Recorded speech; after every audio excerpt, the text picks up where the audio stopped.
I didn't know Margaret Whitfield's name until she called animal control on my late wife's dog for barking twice. 10 months later, I knew her offshore account numbers. That's what happens when you pick a fight with a retired auditor who has nothing left to lose. My name is Walter Higgins. I moved to Cedar Hollow 8 months after burying my wife of 31 years. The house was too quiet, so I sold it and bought a smaller place in a community with a garden nobody actually used. Walking paths, a little pond, benches under oak trees. I thought I'd spend my remaining years reading on those benches. Then came Biscuit. He's a 12-year-old beagle mix, mostly deaf, entirely harmless. He barks maybe once a week, usually at squirrels. But Margaret Whitfield, HOA president and self-appointed guardian of neighborhood standards, decided Biscuit was a chronic nuisance and filed 3 separate complaints in 1 month. I laughed off the first 2. The third came with a $200 fine and a threat of further escalation. So I did what 30 years as a municipal auditor trained me to do. I read the bylaws, all of them, twice. Buried in Article 9 was a clause protecting companion animals of long-term residents from arbitrary restriction absent documented harm. No documentation existed, just Margaret's clipboard and her grudge.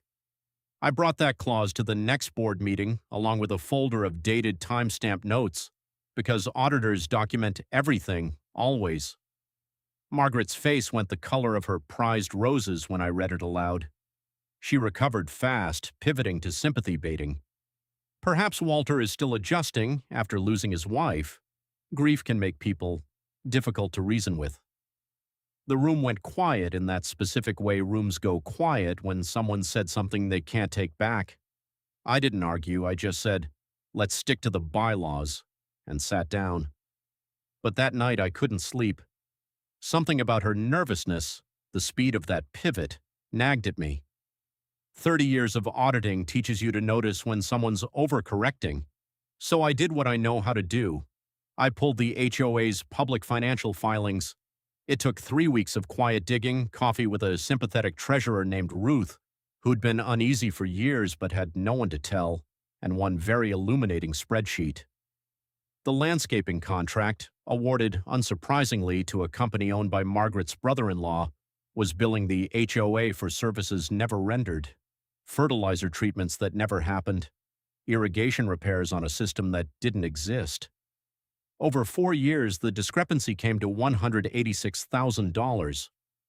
Ruth and I built the case slowly. She pulled invoices.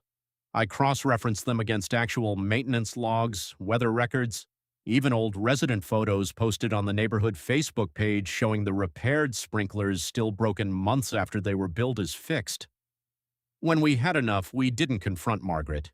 We handed everything to the district attorney's fraud division, the way you're supposed to, quietly, thoroughly, without theater.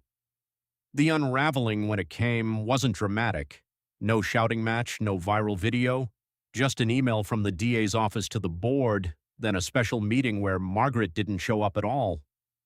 Her attorney did, along with a plea agreement, restitution, 5 years probation, permanent removal from any HOA leadership position statewide. The community used the recovered funds to actually fix the garden, real roses this time, plus a small dog park with a bench dedicated at Ruth's insistence to Biscuit. I still walk him there every morning. He still barks at squirrels. Nobody minds anymore. What I learned wasn't really about HOAs. It was that grief had made me feel invisible for a while, like nothing I did mattered. Fighting for something small and unfair and then something large and true gave me back a sense of purpose I didn't know I'd lost. Elena, my wife, used to say the best kind of justice is quiet and thorough. She'd have liked how this ended. No headlines, no viral moment, just a garden that works again and a dog with a bench named after him. Sometimes that's enough.